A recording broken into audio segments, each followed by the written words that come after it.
we gotta help a guy who's got a question about parenting, and it's a question that a lot of people struggle with when they get to this point in time in parenting. Let's watch the video, come back and talk about it. All right, guys, I need your help. My daughter turns 16 in November, and we got to get her a car. There's an internal struggle between my wife, my daughter, and I about what is the appropriate amount of money to spend on a car for a 16-year-old. I bought my first car way back in the year 2000. It was a 1984 Camaro Z28. I bought it for $3,750 with all the money I saved up from working. I had a paper route. I worked at Burger King. I saved all my money. Now, she's got a job, too. She umpires softball, which is great. She saves some money. But 2025 money is not 2000's money. So a few grand doesn't go very far like it did back then. Now, my wife and I, we grew up a little different. When she turned 16, her parents bought her a 2-year-old vehicle.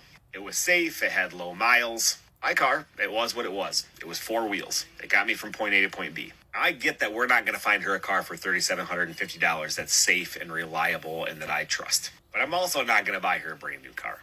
For me, principle-wise, a 16-year-old should just have a car that gets them from point A to point B. And then you work, and then you save your money, and then you trade up to your perfect vehicle. My daughter wants her dream car today. Obviously, that's not happening. So what do you think the appropriate amount of money to spend on a vehicle for a brand new 16-year-old driver is? Personally, I'm like under $10,000. My wife has this $15,000 number in mind. And my daughter, she wants a Maserati. Ridiculous. This is a tough one, right? This is a subject that a lot of parents wrestle with. You know, what do we do? We want to get our kid a car. Yada, yada, yada.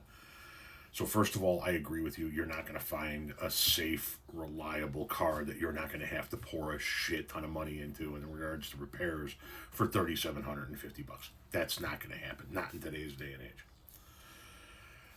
When our daughter Magnolia turned 16, she just turned 24. When she turned 16, my father had just passed away, and we were left with his car. It was a Ford Escape. And so we were in a very fortunate position that we didn't have to go out and buy a car. We just took that car.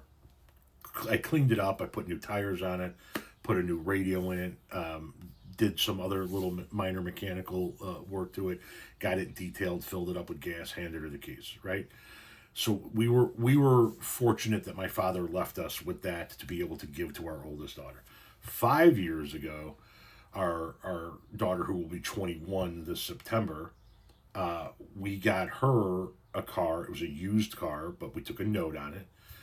And it was $17,000 5 years ago. And it had very low miles.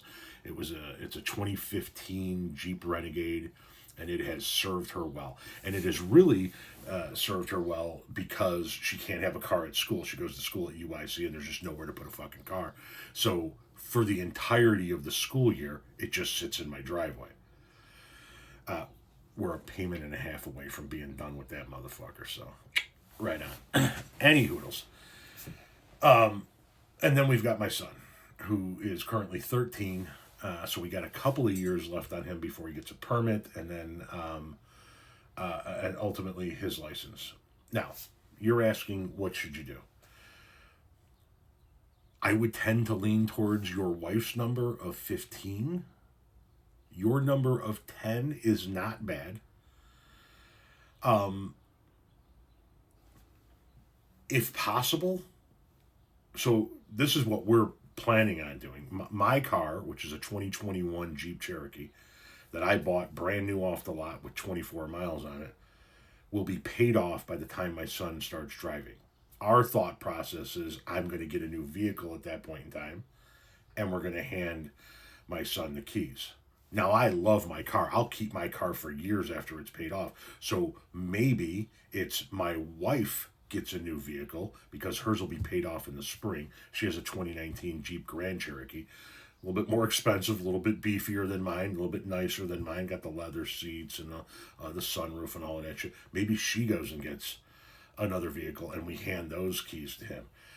But we're once again in somewhat of a fortunate position, knock on wood, where we have a couple of vehicles that we could potentially move up in and hand down to him and give him a vehicle that we have been the only owners on, so we know all of the maintenance records of, and it won't cost us any additional money to go out and buy him a car. We would be spending money to buy ourselves the next car up. Like I said, he's 13. We got a few years before that happens. My car will be paid off. My car right now has 49,000 miles on it.